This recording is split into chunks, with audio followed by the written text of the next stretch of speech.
Hello students. इसमें एक question बच्चे ने पूछा है। कल के पोस्ट मैंने डाला था कि डाउट क्लास में जो भी बच्चे अपना डाउट उस पोस्ट में डालेंगे, मैंने एक पोस्ट डाला था यूट्यूब पर, उसमें कमेंट बॉक्स में डालेंगे तो उसका क्वेश्चन मैं सॉल्व कर दूंगा। वो वॉच कर सकता है, देख सकता है कि क्या होगा, उसका सॉल्यूशन कैसे होगा। यहाँ पर एक बच्चे ने क्वेश्चन पूछा है, a body slides down on incline plane, slide down one fourth of the distance in 2 seconds. Time required to complete distance with zero friction. मतलब यहाँ पर दे रखा है कि फ्रिक्शन का वैल्यू जो है जीरो है, सरफेस क्या है, स्मूथ है, यानी कोफिशिएंट ऑफ फ्रिक्शन का वैल्यू जीरो है।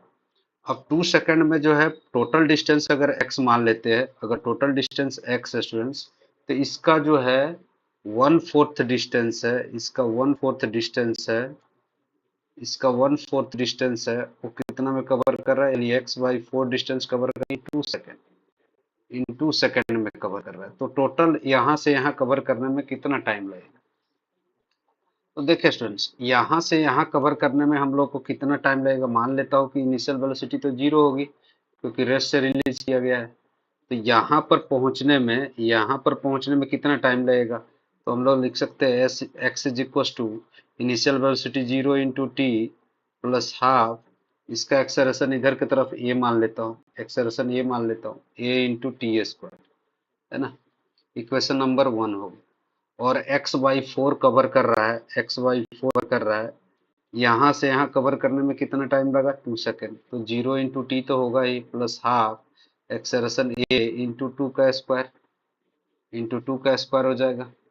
ठीक है, ये इक्वेशन नंबर टू हो गई। अब हमें देखे इसमें स्टूडेंट्स, तो हम लोग एक्स को एलिमिनेट कर सकते हैं, एक्स को एलिमिनेट कर सकते हैं और वैल्यू कैलकुलेट कर सकते हैं एक्स को एलिमिनेट करके। तो एक्स को कैसे एलिमिनेट करें? Let me check students, voice तो आ रहा है क्लियर कि नहीं?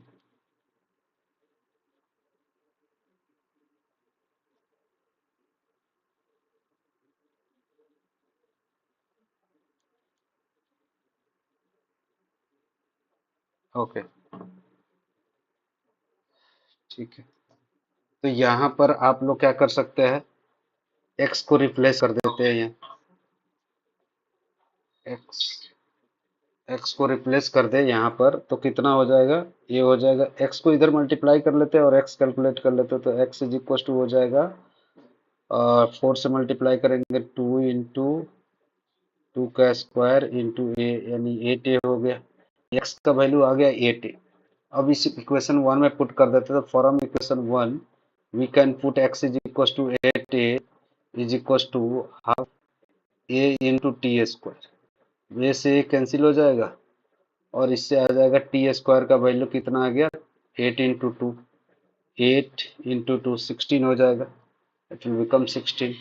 Now you can calculate t is equal to plus minus four हो जाएगा। रूट ले लेंगे दोनों साइड, प्लस माइनस फोर हो जाएगा। इससे हमें क्या पता चलता है कि इसको 4 सेकेंड लगेगा, माइनस तो पॉसिबल नहीं, तो t equal to four answer हो जाएगा। यानी इसको इंक्लाइन प्लेन को यहाँ से यहाँ आने में जो है टाइम लगेगा, तो एक्स बाई फोर में कंप्लीट हो जाएगा। एक्स बाई फोर बोल रहा हूँ, t t equal to 4 second में कंप्लीट हो जाएगा। ठीक है, और किसी का डाउट है students? Let me check, only two are watching.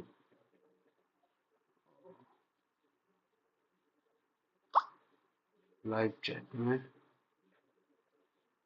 इन, हाँ, डार्कनेस गेमिंग, एक और रुको, तुम्हारा वो मैं बता देता हूँ। देखो, मान लो कि स्टूडेंट्स एक प्लेन मिरर है, एक प्लेन मिरर है स्टूडेंट्स। यहाँ पर जो है अगर रे इधर की तरफ आ रही थी, रे ऐसे आ रही थी, और ये हो गया नॉर्मल, ये नॉर्मल हो गया, है ना, ये नॉर्मल हो गया, और ये रिफ्लेक्टेड रे हो गया। मतलब रे का डायरेक्शन इधर की तरफ था, है ना, और ये इधर की तरफ रे चली गई।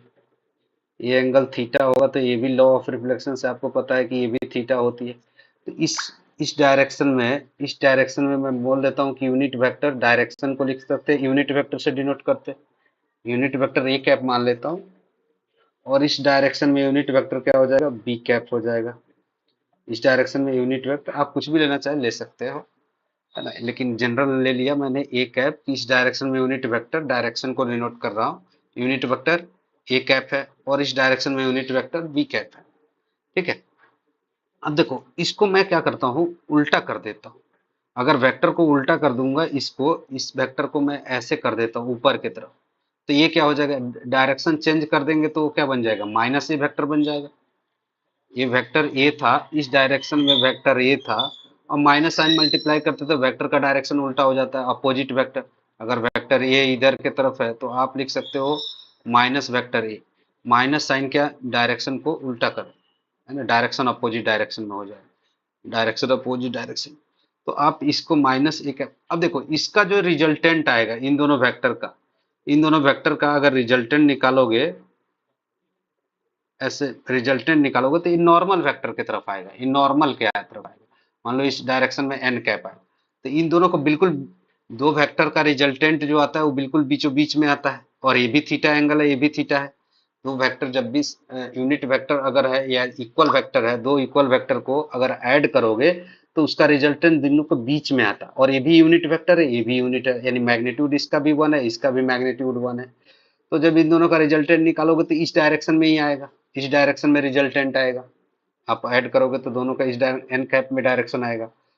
तो यहाँ पर जो है ये डायरेक्शन जो है इधर की तरफ आएगा, मतलब, और इसका मैग्नीट्यूड निकाल सकते हो, आपको तो पता है कि इस डायरेक्शन में आएगा, दोनों का मैग्नीट्यूड क्या हो जाएगा, वेक्टर माइनस ए वेक्टर, दोनों को ऐड कर रहा हूँ, दोनों को ऐड करूंगा तो उसका रिजल्टेंट माइनस ए वेक्टर को ऐड कर रहा हूँ, इसका मैग्नीट्यूड कितना हो जाएगा, इसका ये यूनिट वेक्टर है, ये यूनिट वेक्टर है, इसका मैग्नीट्यूड हो जाएगा। अब देखो इसका प्रोजेक्शन ले लो इधर, इन दोनों का कंपोनेंट ब्रेक कर लेते हैं, इसका कंपोनेंट इस डायरेक्शन में आएगा स्टूडेंट्स, इसका कंपोनेंट इस डायरेक्शन में आ जाएगा, तो इसका कंपोनेंट आ जाएगा बी, इसका मैग्नीट्यूड कितना होता है, यूनिट वेक्टर का मैग्नीट्यूड कितना होता है, वन, इसका मैग्नीट्यूड कितना होता है, वन, क्योंकि दोनों यूनिट वेक्टर है।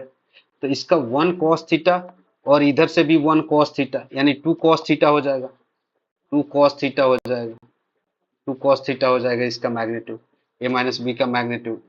ठीक है। अब आप ये बोल सकते हो B, B cap minus a cap का मैग्नीट्यूड इज इक्वल टू हो जाएगा कॉस थीटा, क्या हो जाएगा, टू कॉस थीटा हो जाएगा।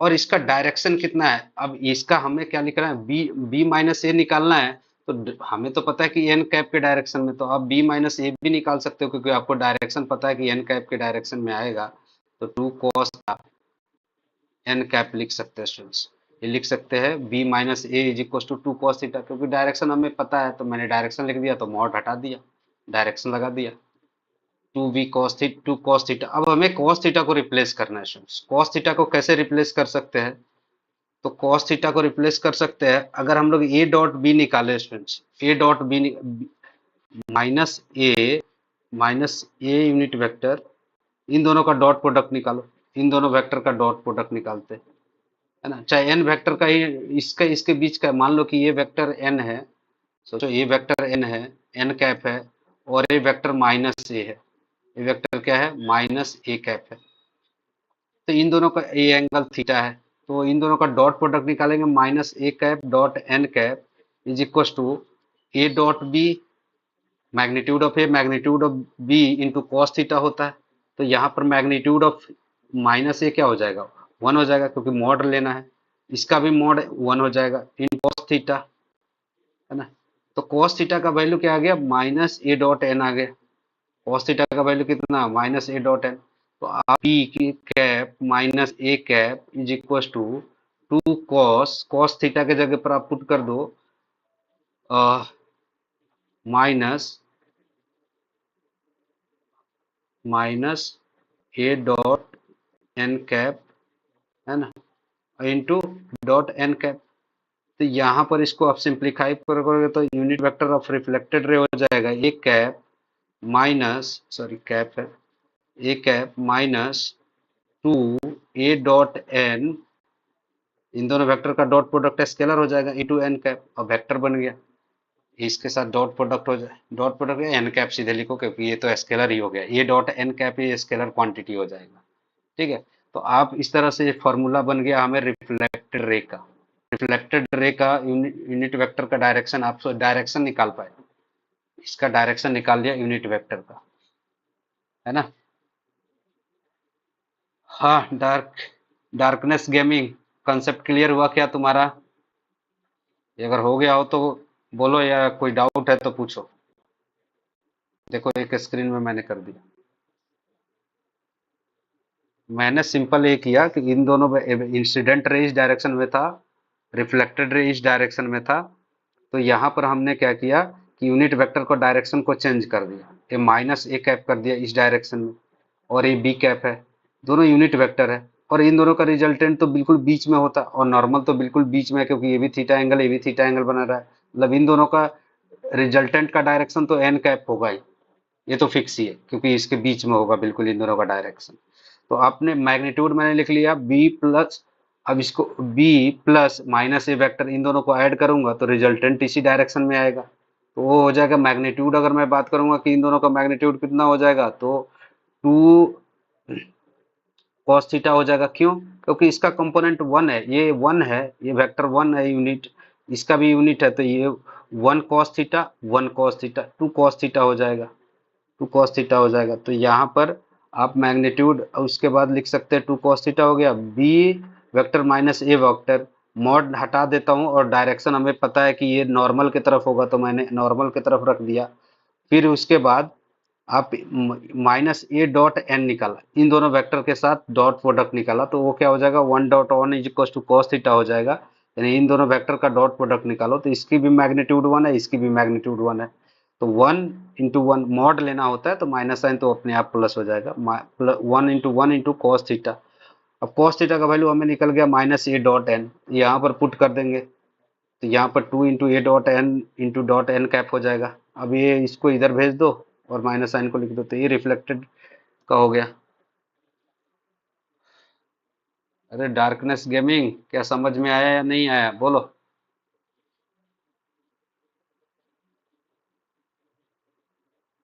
ये यूनिट वेक्टर पर बेस्ड क्वेश्चन है।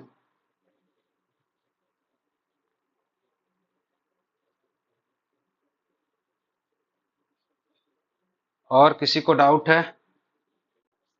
ये किसी ने बच्चे ने पूछा था, वो मैंने क्लियर कर दिया कि अगर 1/4 डिस्टेंस जो है इंक्लाइन प्लेन के 1/4 डिस्टेंस ट्रेवल कर रहा है 2 सेकेंड में, तो कितना टाइम लगेगा यहाँ से आ जाना। मैंने टोटल जर्नी एक्स मान लिया, तो एक्स यहाँ से यहाँ कितना टाइम लगेगा, x equal to initial velocity u into t plus half a t square, और फिर यहाँ से यहाँ तक सिमिलरली फॉर्मूला लगा दिया, x/4 is equal to initial velocity plus half into a into t square. Acceleration constant है 2 सेकंड दिया है कि यहाँ से x/4 कवर कर रहा है 2 सेकंड में।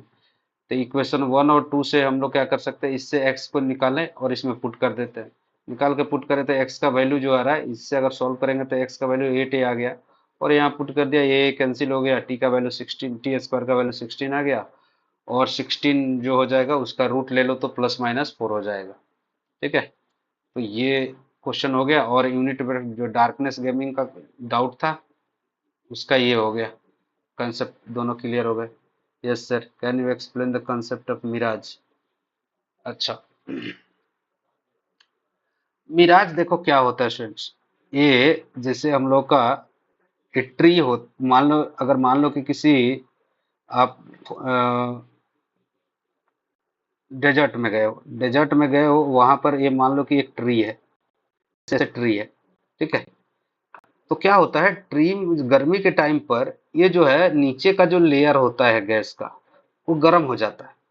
तो ये आप जानते हो कि जब टेम्परेचर बढ़ता है तो ये जो डेंसिटी कम हो जाती है एयर की, डेंसिटी क्या हो जाएगी, इस लेयर की डेंसिटी इधर की तरफ, क्योंकि अर्थ नियर द अर्थ सरफेस जो सैंड होता है डेजर्ट में या कहीं भी रोड, ब्लैक रोड होता है, जैसे आप देखोगे कि रोड पर भी आपको पानी की तरह नजर आता है, कभी कभी रोड पर पानी की तरह नजर आता है, तो वहां पर भी क्यों होता है ऐसा, क्योंकि वो ब्लैक पार्ट जो है लाइट को ज्यादा एब्जॉर्व करता है, तो उसके जो नीचे वाला सरफेस एयर होता है वो ज्यादा हॉट हो जाता है, और हॉट होने की वजह से ये एयर राइज ऊपर करता है, तो इधर का रिफ्रैक्टिव इंडेक्स घट जाता है। यानी ऊपर से नीचे जैसे जैसे आते हैं रिफ्रैक्टिव इंडेक्स क्या होते जाता है, इसका घटते जाता है स्टूडेंट्स। नीचे की तरफ आओगे तो रिफ्रैक्टिव इंडेक्स जो है घटते जाता है, म्यू का वैल्यू जो है ऊपर से नीचे की तरफ घटते जाता है। तो अगर मान लो कि यहाँ पर हम लोग खड़े हैं कहीं, यहाँ पर ये दो टांगों वाला पर्सन यहाँ खड़ा है मान लो, तो इसको जो है, कुछ बड़ा ही हो गया, ट्री के लगभग बड़ा हो गया, उतना भी बड़ा नहीं होता, मान लो कि ये है, तो यहाँ से जो रे चली, मान लो कि इस ट्री के किसी पॉइंट से रे आ रही है, ऐसे रे आ रही है, तो ये क्या होगा कि नॉर्मल से बेंट होता जाएगा, ऐसे ऐसे बेंट होगा, ऐसे बेंट होगा। सर क्यों बेंट होगा? तो आप देखो, यहाँ पर अगर नॉर्मल ड्रॉ करते तो इसकी बात करें, तो ऊपर वाले रीजन क्या है, डेंसर है, और नीचे वाला रेयर है, क्योंकि इधर का एयर का डेंसिटी कम होने से रिफ्रैक्टिव इंडेक्स कम हो गया। रिफ्रैक्टिव इंडेक्स कम हो गया तो एंगल ऑफ इंसिडेंस जो है पहले से क्या होगा, अवे फ्रॉम नॉर्मल जाएगा। ये इधर से रे आ रही तो अवे फ्रॉम नॉर्मल जाएगा। फिर यहाँ पर आप देखोगे, ऐसे ड्रॉ करोगे नॉर्मल, तो ये आ रहा है, जाना चाहिए ऐसे, लेकिन बेंट हो गया अवे फ्रॉम नॉर्मल, नॉर्मल से दूर चला गया, देखो नॉर्मल से दूर जाता जाएगा, तो ऐसे अवे फ्रॉम नॉर्मल जाता जाएगा। ठीक है, अवे फ्रॉम नॉर्मल जाता जाएगा।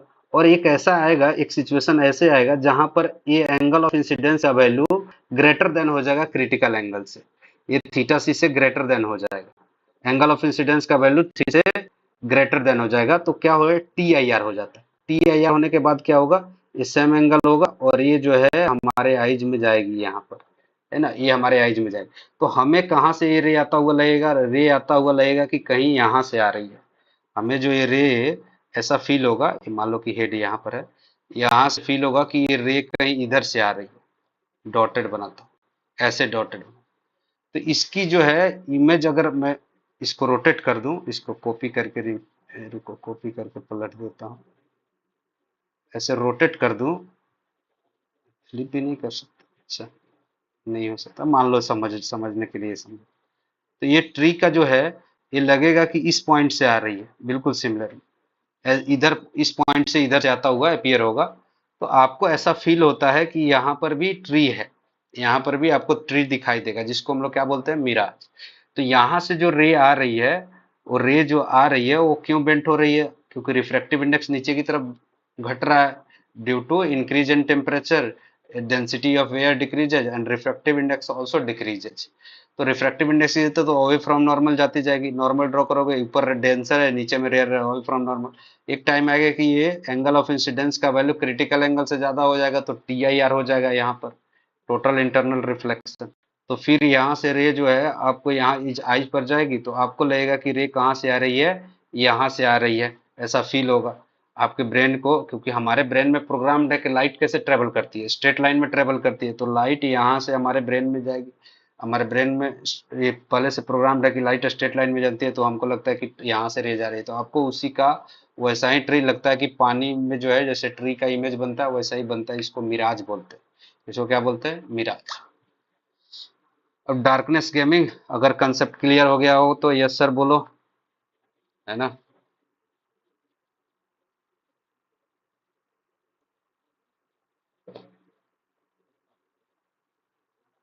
और वीडियो को भी लाइक कर दिया करो तुम लोग, वीडियो को भी लाइक कर दिया करो। बोलो, डार्कनेस गेमिंग क्या हुआ है ये के? और कोई डाउट है?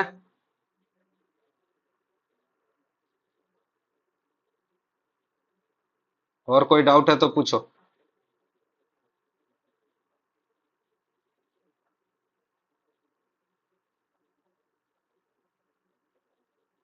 Any students? Total internal reflection जो होता है टी आई आर होता है, जब रे जो होती है, मान लो कि यहाँ पर कोई स्टूडेंट्स, तब तक कोई डाउट नहीं पूछता तब तक टी आई आर एक्सप्लेन कर देता हूँ। मान लो कि यहाँ पर एक वाटर है स्टूडेंट्स, वाटर में कोई एलईडी बल्ब रखा गया है, यहाँ पर वाटर है ऐसे, यहाँ पर कोई एक छोटा सा एलईडी बल्ब रखा गया। अब यहाँ से रे तो हर डायरेक्शन में जा रही होगी, ऐसे भी जा रही होगी, ऐसे रे जा रही होगी, इस डायरेक्शन में भी रे जा रही होगी, इस डायरेक्शन में भी रे जा रही होगी, इस डायरेक्शन में भी रे जा रही, ऐसे जा रही होगी। तो आप देखोगे कि यहाँ पर जो है, अगर मान लो कि ये रे तो सीधी चली जाएगी, क्योंकि एंगल ऑफ इंसिडेंस जीरो है, तो एंगल ऑफ रिफ्रैक्शन भी जीरो होगा फ्रॉम स्नेल्स लॉ से, स्नेल्स लॉ से एंगल ऑफ रिफ्रैक्शन भी जीरो होगा। लेकिन यहाँ पर जो रे जा रही होगी, यहाँ पर स्टूडेंट्स, वो अगर आप यहाँ नॉर्मल ड्रॉ करोगे तो अवे फ्रॉम नॉर्मल जाएगी, ऐसे ऐसे रे आ रही है, और ये कहाँ जाएगी, अवे फ्रॉम नॉर्मल जाएगी।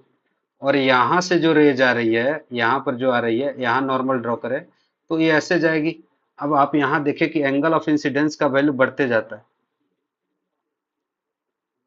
ये एंगल ऑफ इंसिडेंस है ना, और ये angle of angle of incidence का वैल्यू बढ़ते जा रहा है, आप देखो उससे ज्यादा है, I1 से ज्यादा है I2 का वैल्यू। और यहाँ पर अगर रे जाएगी, यहाँ पर रे जाएगी, यहाँ पर, तो ये और ज्यादा ऐसे बेंट हो जाएगी, ऐसे ऐसे चली जाएगी। तो angle of incidence, angle of refraction क्या हो जाएगा, 90 डिग्री हो जाएगा। तो ऐसा एंगल जिस पर ऑफ रिफ्रैक्शन का वैल्यू 90 डिग्री हो जाए उसको critical angle. The angle of incidence at which angle of refraction becomes 90 degree, then that angle is called critical angle। मतलब यहाँ पर I का वैल्यू क्या किसके इक्वल हो जाएगा, थीटा सी से।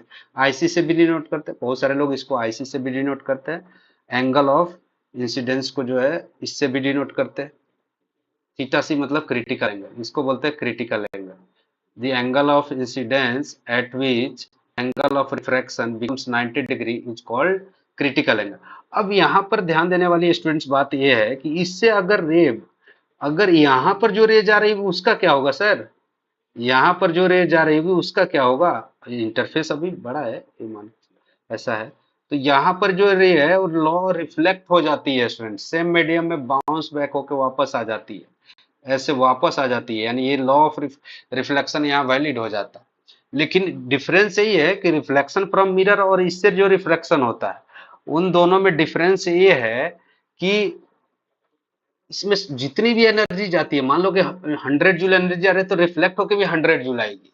लेकिन मिरर पर अगर 100 जूल एनर्जी इंसिडेंट हो रही है तो कुछ 90 या 98 95 ही जाएगी रिफ्लेक्ट होके, लेकिन इसमें पूरी ही रिफ्लेक्ट हो जाती है, पूरी ही रिफ्लेक्ट होती है, बिल्कुल 100% रिफ्लेक्ट होती है, एनर्जी का लॉस नहीं होता TIR में। इसको बोलते हैं टोटल इंटरनल रिफ्लेक्शन। इसी को बोलते हैं जब when angle of incidence is greater than critical angle, then ray get reflected back in same medium, that is called total internal reflection, that is called total internal reflection. Similarly इधर भी हो रहा हो, यही फेनोमेना भी हो रहा होगा स्टूडेंट्स, ऐसा नहीं है कि एक ही साइड हो रहा होगा, इधर भी ऐसे ही हो रहा होगा। ये जो है रिफ्लेक्ट होकर इसके कुछ बाद यहाँ पर वापस आ जाएगी, यानी ये क्रिटिकल एंगल से ज्यादा हो जाएगी। तो आप देखोगे तो ये जो सिचुएशन है, ये जो सिचुएशन है ये यहाँ से इस ऐसे कोण की तरफ बनेगा जहां से रे नहीं निकल रही है सिर्फ, उसके बाद रे तो निकलेगी ही नहीं, उसके बाद वाली रे जो है वो तो निकलेगी ही नहीं, वो तो सेम मीडियम में जाएगी। मतलब ये जो रिमेनिंग एरिया है इसी से एक कोन की तरफ बन रहा होगा हर डायरेक्शन में। एक 3D है स्टूडेंट्स, हर डायरेक्शन में रे आ रही है। तो ये स्टूडेंट्स क्या वॉइस क्लियर है, ये बता दे एक बार, आवाज क्लियर आ रही है तो।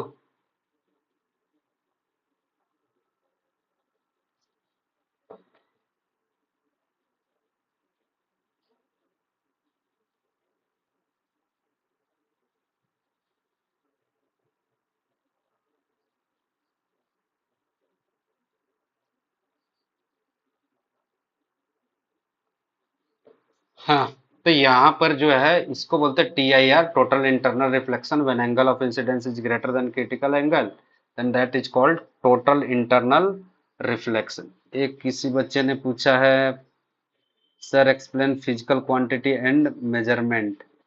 फिजिकल क्वांटिटी एंड मेजरमेंट पूरा चैप्टर है यार, चैप्टर पढ़ना है, कौन सा टॉपिक पढ़ना है ना। चल नेक्स्ट जो है इसमें ये भी पूछ देता है कभी कभी कि एरिया कितना होगा, अगर 10th के स्टूडेंट्स होंगे तो उनको पूछ दिया जाएगा कि कितना एरिया से लाइट बाहर निकलती है। तो ये हाइट दिया रहेगा और इसका रिफ्रैक्टिव इंडेक्स म्यू दिया रहेगा, तो इसका रेडियस निकाल सकते हैं। सिचुएशन क्या है मैं यहाँ पर ड्रॉ कर देता हूँ, ऐसा कौन बनेगा, यहाँ से दिया कि ये जो है एक कितना एरिया से लाइट निकलेगी, तो क्रिटिकल एंगल के जो एंगल बन रहा है उसके पहले वाली सारी रे निकल रही होगी, उसके बाद वाली रे नहीं निकल रही होगी। तो ये एंगल अगर थीटा सी है तो ये भी एंगल थीटा सी होगा। आपसे पूछ देता है कि इसका रेडियस बताओ जिससे रे लाइट रे निकल रही है, और हाइट दिया रहेगा, और तुमसे पूछ देगा रिफ्रैक्टिव दिया रहेगा। तो म्यू का वैल्यू आप कैलकुलेट कर सकते हो, म्यू इज इक्वल टू क्या हो जाएगा, ऐसा करो tan theta is equal to क्या लिख सकते हैं, perpendicular divide by base.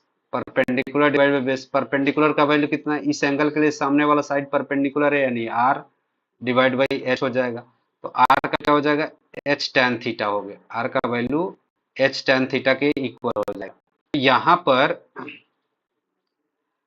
Are का वैल्यू एच टेन थीटा हो गया। तो यहाँ पर हम लोग टेन थीटा को हटाना है, हमें टेन थीटा को क्या करना है, हटाना है।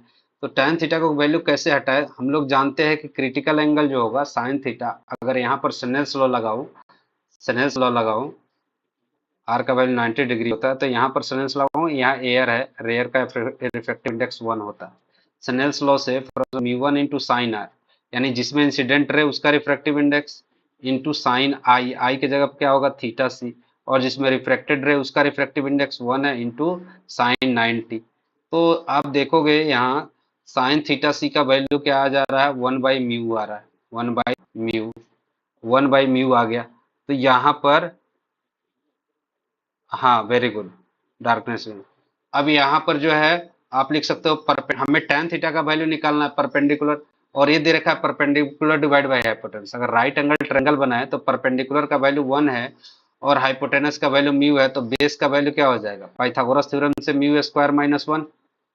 तो अब tan थीटा का वैल्यू आप पुट कर सकते हो कि परपेंडिकुलर नोन हो गया, बेस नोन हो गया। तो परपेंडिकुलर कितना हो जाएगा, 1 हो जाएगा, h इंटू एच इंटू क्या हो जाएगा, tan थीटा का value 1 divide by under root mu square minus 1। तो r का वैल्यू निकल गया, r इज इक्वल टू हो जाएगा h divide by under root mu square minus 1। Radius आ गया। हमसे अगर पूछा कि कितना एरिया से लाइट या कितना एरिया का प्लेट ले ताकि इसको ढक दे पूरा लाइट को, तो इसके लिए जो है आप क्या कर सकते हो, एच का वैल्यू पुट कर दो, म्यू दिया रहेगा, आप रेडियस निकल गया तो एरिया भी निकल जाएगा कि प्लेट का इतना होगा पाई आर स्क्वायर। आप पाई आर स्क्वायर से एरिया निकाल, इतना प्लेट का एरिया लोगे तो पूरा ढक देगा। ओके, नेक्स्ट क्वेश्चन है, sir magnification of concave and convex mirror बता सकते हैं, एंड मैग्निफिकेशन का डेरिवेशन। सर फिजिकल क्वांटिटी में मुझे थोड़ा प्रॉब्लम होता है। अच्छा, चलो बता दूंगा, फिजिकल क्वांटिटी बता दूंगा, कोई दिक्कत नहीं है, मैं बता देता हूँ। मैग्निफिकेशन का डेरिवेशन मैं बताता हूँ थोड़ा सा। ये फिजिकल क्वांटिटी की बात जो है, एक quotes inspiration Hindi, inspirational Hindi, ये कौन है यार।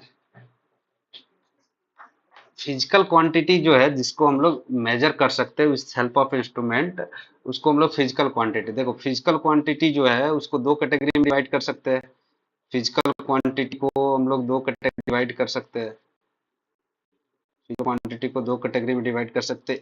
अब किसको बोलते हैं फिजिकल क्वांटिटी, जिसको मेजर कर सकते हैं, is called physical quantity with help of instrument और by law of physics we can measure, then that is called physical quantity. अब फिजिकल क्वांटिटी को दो कैटेगरी में एक तो बेसिस होता है फंडामेंटल और क्वांटिटी, एक होता है फंडामेंटल, फंडामेंटल क्वांटिटी, एंड दूसरा हो जाएगा डिराइव्ड क्वांटिटी, और हो जाएगा डिराइव्ड क्वांटिटी।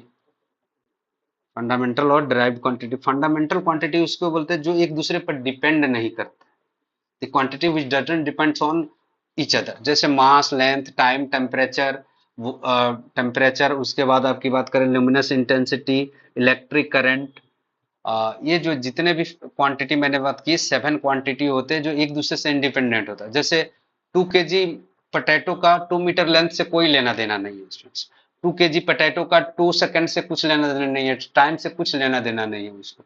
मतलब अगर पोटैटो को बढ़ाओगे या घटाओगे तो टाइम पर कोई फर्क नहीं पड़ने वाला, टाइम उस पर डिपेंड नहीं करता, दे डिपेंड। लेकिन अगर मान लो कि वॉल्यूम निकाल रहे हो, तो वॉल्यूम जो होगा वो एल क्यूब होता है, तो लेंथ पर डिपेंड कर रहा है, लेंथ इंटू लेंथ डिपेंड कर रहा है। या स्पीड देख रहे हो तो स्पीड डिपेंड कर रहा है डिस्टेंस डिवाइड बाई टाइम, या डिस्टेंस डिवाइड बाई टाइम, यानी वो मीटर लेंथ पर भी डिपेंड कर रहा है, टाइम पर भी डिपेंड कर रहा है। तो स्पीड जो है ड्राइव्ड क्वांटिटी हो गया, जो दोनों पर डिपेंड कर रहा है ना। तो वहां पर ये फंडामेंटल और डिराइव्ड क्वांटिटी हम लोग डिफाइन करते हैं, which are independent from each other is called fundamental quantity, which can be expressed in terms of fundamental, the quantity which can be expressed in terms of fundamental quantity is called derived quantity। जैसे mass length time temperature, mass length time temperature, electric current, आ, उसके बाद जो हो गया हमारा luminous intensity and उसके बाद क्या बचा? हाँ बोलो। स्कूल लाइफ कौन है यार? अमाउंट ऑफ सब्सटेंस ये सारे जो है फंडामेंटल क्वांटिटी जो एक दूसरे पर डिपेंड नहीं करते। इसको मास को केजी में, लेंथ को मीटर में, टाइम को सेकंड में, टेम्परेचर का यूनिट केल्विन होता है, इलेक्ट्रिक करंट का yes yes. School life, your comment is visible. Sir NS motivation, sir मैं निकुंज मॉड्यूल। क्वेश्चन तुमको टाइप करनी पड़ेगी यार, मॉड्यूल अब खोजने कहाँ जाऊंगा मैं अभी, है ना? क्वेश्चन थोड़ा हिंट्स दे दो, मैं बता दूंगा। थोड़ा भी हिंट्स दोगे तो मैं बता दूंगा। एक ओसीआर एप्लीकेशन आता है, उसका यूज करो। अच्छा, इट्स अ क्लेस, है ना?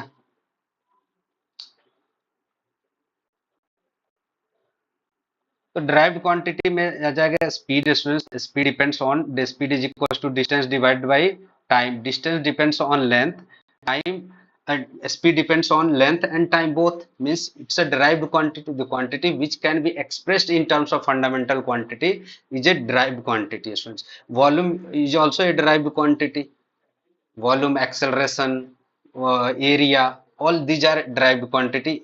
Momentum, force, all are derived quantity because they depends on fundamental quantity. If you will write acceleration is equals to v minus u by t, any rate of change of velocity with respect to time, and v minus u by t.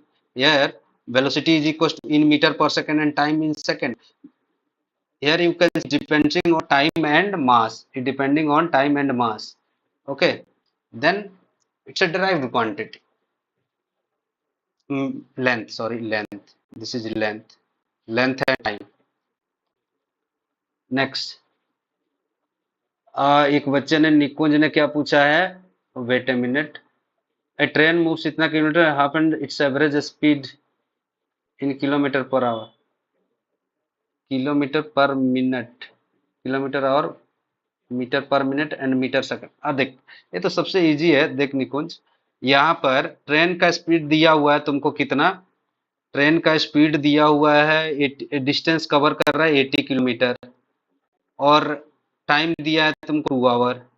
Time दिया है 2 our, तो ये तो simple है। Speed is equal to distance, distance divide by time. v is equal to d by t लिखो। v is equal to d by t, है ना?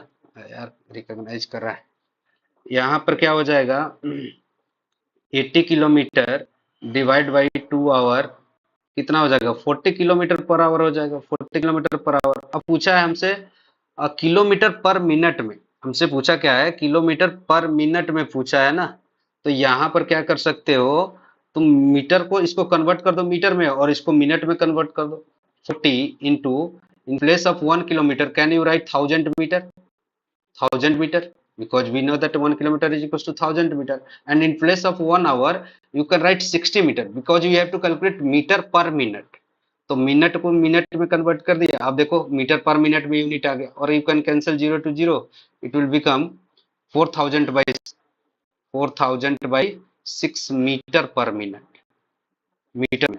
और सिमिलरली तुमने पूछा मीटर पर सेकंड में, तो एक तो डायरेक्ट आप 5/18 से मल्टीप्लाई कर दोगे इसमें, तो आ जाएगा मीटर पर सेकंड में, है ना? या आप यहाँ से भी कन्वर्ट कर सकते हो। 4000/6 तो है, अब मीटर में ऊपर में है, मिनट नीचे में, तो उसको सेकंड में कन्वर्ट कर लेते, फिर 60 सेकंड कर लेते, है ना? अब उसके बाद 0 से 0 कैंसिल कर लो, 400 डिवाइड बाई 36 पर सेकंड हो जाएगा। और you can cancel it. Concept हमें डिस्कस करना था, ये कंसेप्ट हो गया, ठीक है? और किसी को डाउट है स्टूडेंट्स?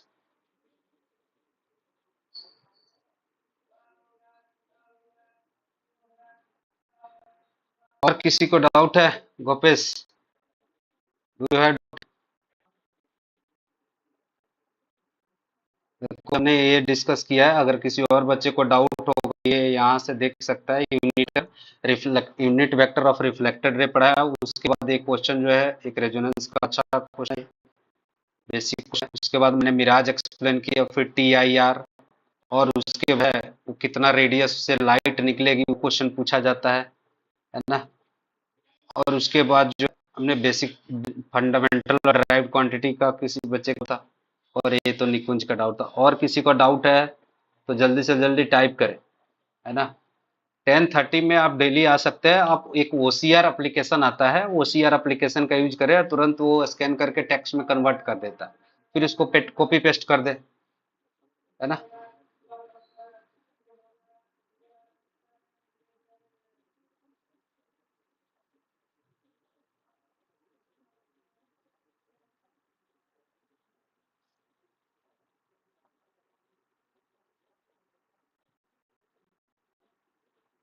और किसी बच्चे का डाउट है?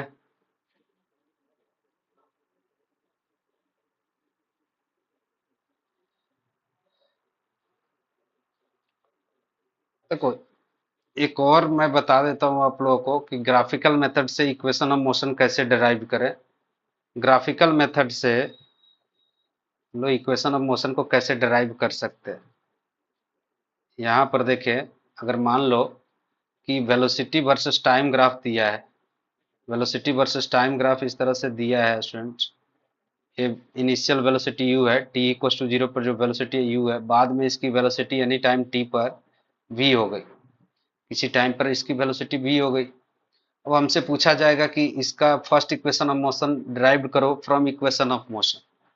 तो आप क्या करोगे स्टूडेंट्स, यहाँ पर ये जो है थीटा एंगल बना रहा है, ये क्या बना रहा है, थीटा एंगल बना रहा है। ये फाइनल वेलोसिटी, ये लेंथ कितनी हो जाएगी, v माइनस यू हो जाएगी क्या, ये लेंथ हो जाएगी v माइनस यू। और ये हो गया टाइम, ये क्या है, टाइम है। तो आप कैलकुलेट कर सकते हो tan theta is equal to v minus u by t, v minus u by t. और ये जो tan थीटा क्या है, स्लोप है, यानी ये बताता है rate of change of velocity with respect to time, because we are taking velocity versus time graph slope. अगर वेलोसिटी वर्सेस टाइम ग्राफ का स्लोप दिया हुआ है स्टूडेंट्स, तो आप यहाँ से उसका स्लोप जो है हमें क्या देता है, एक्सेलरेशन देता है। आप ये भी जानते हो v minus u by t होता है, तो एक्सेलरेशन इज हो जाएगा tan theta is equal to slope, u cat slope, tan theta is equal to slope and v minus u by t is equal to a. तो आप cross multiply करोगे तो क्या हो जाएगा, v minus u is equal to a t हो जाएगा, और v is equal to u plus a t हो जाएगा, यू प्लस ए टी, है ना। तो यहाँ पर इस तरह से फर्स्ट मोशन ड्राइव कर लिया। अगर हमसे पूछे कि second equation of motion drive करो, तो आप इसी ग्राफ का यूज करके आप कर सकते हो। आप हम लोग जानते हैं कि वेलोसिटी वर्सेस टाइम ग्राफ का एरिया जो होता है, velocity versus time graph area gives displacement. तो सेकेंड इक्वेशन ऑफ मोशन क्या होता था, s is equal to u plus half a t square. We have discussed we have discussed by mathematical method average velocity into time से हम add किया था इसको, है ना। तो आप क्या कर सकते हो, इसमें जो है आप ये करो, एस का वैल्यू निकाल सकते, एरिया निकालेंगे तो कितना हो जाएगा, इसका एरिया निकाला हमने, ये टोटल एरिया निकालना है कि कितना होगा, ये टोटल एरिया निकालना है, ये टोटल एरिया निकालना है, टोटल एरिया निकालना, टोटल एरिया निकालना है। तो एरिया कितना हो जाएगा, अगर इस पार्ट की एरिया की बात करें तो ये हाइट तो u है, और ये टाइम t है, ये टाइम t है, तो ये इसका एरिया हो जाएगा ut, इसका एरिया हो जाएगा ut, और इसका एरिया हो जाएगा हाफ परपेंडिकुलर बेस, तो बेस हो जाएगा v minus u into t हो गया। ये तो लेंथ t है, ये लेंथ t है। तो टोटल एरिया कितना हो गया, displacement is equal to u t plus half v minus u into t हो जाएगा। अब हमें इसमें क्या करना है कि t को कॉमन कर लेते हैं, तो ये बचेगा u minus u by to, यानी u plus v by two. अरे ये तो आ गया एवरेज वेलोसिटी इंटू टाइम ही आ गया। अब आपको क्या करना है, वेलोसिटी इसमें जो है वेलोसिटी को रिमूव कर देना है। और वेलोसिटी को कैसे रिमूव कर सकते हैं, क्योंकि इसमें जो है फर्स्ट इक्वेशन में फाइनल वेलोसिटी नहीं है, फर्स्ट इक्वेशन ऑफ मोशन में फाइनल वेलोसिटी नहीं है। तो फाइनल वेलोसिटी का वैल्यू आप निकाल सकते हो फर्स्ट इक्वेशन ऑफ मोशन से, v is equal to u plus a t, put कर दो इसमें। तो t into u plus v के जगह पर u plus a t put कर सकते हैं, डिवाइड बाई टू हो जाएगा, है ना। ये हो जाएगा 2u/u, टी को 2u/u प्लस 80/2 हो जाएगा, 80/2। अब मल्टीप्लाई कर दो तो ut प्लस हाफ 80² हो गया। S is equal to u t plus half a t. तो first equation of motion derive हो, second equation of motion derive हो गया। इसका यूज तब करेंगे जब आपको टाइम दिया रहता है, इनिशियल वेलोसिटी दिया रहता है। हालांकि मैं बताऊंगा कि थर्ड सेकंड और थर्ड इक्वेशन ऑफ मोशन एक ही है अगर फर्स्ट इक्वेशन ऑफ मोशन का यूज कर ले रहे हो। मतलब एक फर्स्ट इक्वेशन ऑफ मोशन का यूज करोगे, जहां पर third equation of motion valid है वहां पर अगर first equation of motion use कर लोगे तो सेकंड वाला भी वैलिड हो जाएगा। और जहां पर सेकंड वाला वैलिड है वहां पर पहले फर्स्ट इक्वेशन ऑफ मोशन लगा लो तो थर्ड वाला भी वैलिड हो जाएगा। तो आप ये नहीं बोल सकते सर किसको कौन कहाँ पर अप्लाई करें। आप बस फर्स्ट इक्वेशन ऑफ मोशन एक तरह से इंटरमीडिएटर है, इंटरमीडिएटर है, ठीक है। तो अब second equation of motion, third equation of motion कैसे डिराइव करेंगे? तो अभी ये भी एरिया से ही निकलेगा। एरिया निकाल लो इस तरह से। एरिया निकालने के बाद हमारा ये टर्म है s is equal to u plus b by two, and you can replace t here, क्योंकि हम लोग थर्ड मोशन में v square is equal to u square plus two a s होता है। यहाँ पर देखो कहीं भी टाइम नहीं है स्टूडेंट्स, यहाँ पर टाइम नहीं है। थर्ड इक्वेशन ऑफ मोशन में टाइम नहीं है, थर्ड इक्वेशन ऑफ मोशन में टाइम नहीं है। तो यहाँ पर आप क्या करो, डिस्प्लेसमेंट में v plus u by two into T होता है। यहाँ पर हम लोग t को रिप्लेस करें फर्स्ट इक्वेशन ऑफ मोशन से, तो v minus u by a हो जाएगा इक्वल टू टी, क्योंकि ए टी होता है, v minus u is equal to a t होता है, तो ये से डिवाइड कर दिया तो ये निकल जाएगा, हमें क्या मिल जाएगा, टाइम। अब टाइम को रिप्लेस कर दो तो v plus u by two into v minus u by a हो जाएगा। अब आप यहाँ पर देखो students, a a plus b into a minus b बन गया, a plus b into a minus b. तो आप लिख सकते हो v square minus b square by two a, because we know that a square minus a plus b into a minus b, a minus b into A plus b is equal to a square minus b square होता है। तो यहाँ पर आप S का value लिख सकते हो, तो b square is equal to u square plus two s, cross multiply करके राइट साइड भेज दो, आ जाएगा आंसर। तो तीनों इक्वेशन आ गया, ये तीन इक्वेशन आ गए स्टूडेंट्स। और ये तीन इक्वेशन हमारे सबसे इंपॉर्टेंट है। एक और डिराइव्ड होता है एस एन एथ। एस एन एथ वो हमारा इक्वेशन ऑफ मोशन में नहीं आता, लेकिन उसका भी यूज किया जाता है कि मान लो कोई पूछे कि पांचवें सेकंड में कितना कवर किया। पांचवें सेकंड में कहने का मतलब कि 5 सेकंड में डिस्टेंस जो कवर किया वो नहीं है स्टूडेंट्स। कोई अगर पूछता है कि ऑब्जेक्ट यहां से जा रहा है, टी इक्वल टू जीरो से स्टार्ट हुआ, इनिशियल वेलोसिटी यू था, तो हमसे 5 सेकंड में नहीं पूछा है, हमसे पूछा कि मान लो पांचवें सेकंड में कैलकुलेट, पांचवें सेकंड में कितना कवर किया, यानी टी इक्वल टू 5 पर जहां पर था और टी इक्वल टू 4 पर जहां पर था उसके बीच में कितना डिस्टेंस ट्रेवल किया, उसके बीच में उसने, मतलब पांचवें सेकंड में बोला। अगर मैं पूछता कि find distance travel by body in 5 second, मतलब पूरे जर्नी को 5 सेकंड कवर करने में कितना लगा, मैं पूछा in fifth second, fifth second में यानी सिर्फ पांचवें सेकंड में कितना कवर किया वो निकालना है स्टूडेंट्स। तो पांचवें सेकंड में कैसे निकालेंगे? पांचवें सेकंड में निकालने के लिए आप मान लो कि टोटल टाइम जो है n सेकंड लग रहा है, टोटल टाइम कितना लग रहा है, n सेकंड लग रहा है। तो वो n-1 सेकंड में, n-1 सेकंड में यहाँ होगा, 1-1 सेकंड में यहाँ होगा, ठीक है। तो आप यहाँ से s, अब देखो n t equal to n-1 second में यहाँ पर है, इसको Sn-1 बोल दे रहा हूँ, और t equal to n second पर Snth यहाँ पर, ठीक है, Snth पर है। तो आप S N minus S nth नहीं, एन और एन माइनस सब्सक्रिप्ट की तरह यूज कर रहा हूँ। यहाँ से जो डिस्टेंस होगी और यहाँ से जो डिस्टेंस होगी वो दोनों के बीच का जो डिफरेंस होगा वही एनवें सेकंड में डिस्टेंस ट्रेवल किया होगा। एनवें सेकंड में जो डिस्टेंस ट्रेवल होगा यहाँ से t equal to n second और t equal to n-1 second के बीच में जो डिस्टेंस कवर किया होगा वही होगा। ये जो हो जाएगा ये कितना हो जाएगा,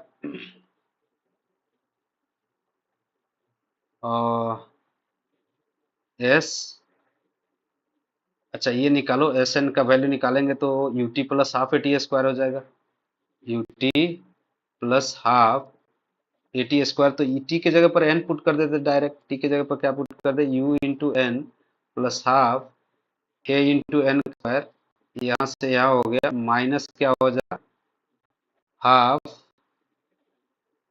माइनस इसका u into n minus one, s N minus one plus half, a का वैल्यू ए हो जाएगा इंटू एन माइनस वन का होल स्क्वायर। तो ये हो जाएगा इतना u n plus half a n square. इसको एक्सपेंड कर देते हैं स्टूडेंट्स, इसको एक्सपेंड करेंगे तो u n minus u plus ये हो जाएगा a n square by two. Expand करके मैं मल्टीप्लाई कर देता हूँ ए बाई टू से, और ये हो जाएगा ए बाई टू। उसके बाद ये टू टू एन होगा, two N into A by two, तो प्लस एन हो जाएगा, प्लस एन हो जाएगा, माइनस ए एन होगा ना, माइनस होगा, सॉरी, माइनस ए एन हो जाएगा, माइनस ए एन, यहाँ पर माइनस ए एन। अब देखो ए एन स्क्वायर से एन स्क्वायर, यू एन से यू एन चला जाएगा, क्योंकि ये माइनस माइनस कैंसिल हो जाएंगे, बचेंगे क्या, यू प्लस बचेगा a by two minus a n, है ना। अब इसको सिंप्लीफाई करें तो u plus a by two को कॉमन कर लेंगे तो ये आ जाएगा टू माइनस, अच्छा ये प्लस हो जाएगा, ये माइनस हो जाएगा सर, ये प्लस हो जाएगा, ये माइनस हो जाएगा, ये माइनस हो जाएगा, ये प्लस हो जाएगा, क्योंकि इस माइनस से मल्टीप्लाई करेंगे इसको, इसको तो ये प्लस हो गया, ये माइनस हो जाएगा और ये प्लस हो जाएगा, तो ये हो जाएगा ए बाई टू कॉमन करूंगा तो टू एन माइनस वन हो जाएगा। तो एस एनथ, एनवें सेकंड में जो बॉडी डिस्टेंस ट्रेवल किया उसका फॉर्मूला हो गया students, initial velocity when this equation only valid when acceleration is constant. ये ग्राफिकल मेथड ने डिराइव कर दिया स्टूडेंट्स इक्वेशन ऑफ मोशन को। ग्राफिकल मेथड से तो एक तो हो गया कि velocity versus time graph slopes gives acceleration, इसके कंसेप्ट का यूज करके फर्स्ट इक्वेशन।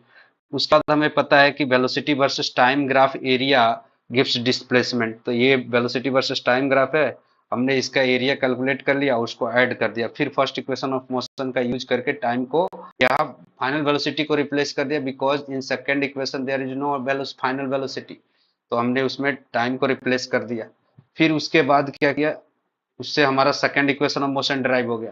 फिर इसी एरिया से अगर थर्ड इक्वेशन ऑफ मोशन भी बोलता तो आप ऐसे ही ड्राइव करते, एरिया निकालते आप, उसमें बस आपको यहाँ ये करना था कि टाइम को वहां से रिमूव कर देना था, टाइम को रिमूव कर देते, फिर ये थर्ड इक्वेशन ऑफ मोशन आ गया। यहाँ पर मैंने टाइम को रिमूव कर दिया फर्स्ट इक्वेशन ऑफ मोशन का यूज करके, तो ये ग्राफिकल मेथड से हो गया। फिर हमसे पूछा जाता कि एनवें सेकंड में कितना डिस्टेंस ट्रेवल किया, एस एन एथ।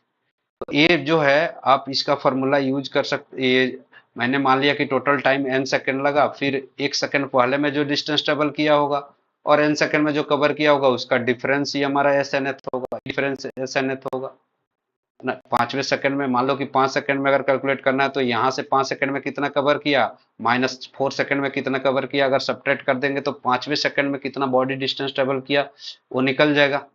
ठीक है, तो वही हमने काम किया, मान लिया कि टोटल टाइम जनरल ले लेता हूं कि n सेकंड लगा, तो एक सेकंड पहले n माइनस वन सेकेंड लगाओ, यानी n सेकंड में जो डिस्टेंस ट्रेवल किया और n माइनस वन सेकेंड में जो डिस्टेंस ट्रेवल किया उसको सब्ट्रैक्ट कर देंगे तो एस एन एथ आ जाएगा।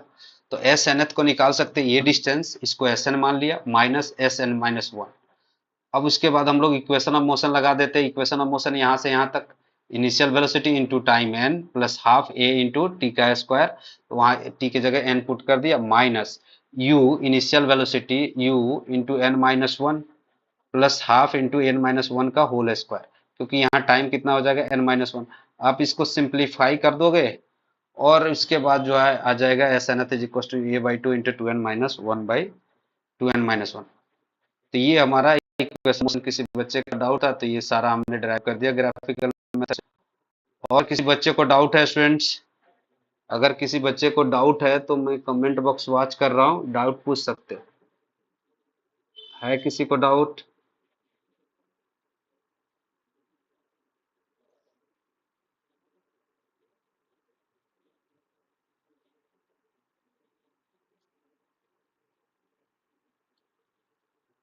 नहीं होगा तो एंड करेंगे स्टूडेंट्स, अगर किसी बच्चे को डाउट होगा तो पूछ सकते हो, नहीं तो और जो बच्चे लाइव है वो जा सकते हैं, अब तो नहीं डाउट है तो फिर पूछ के ही क्या फायदा।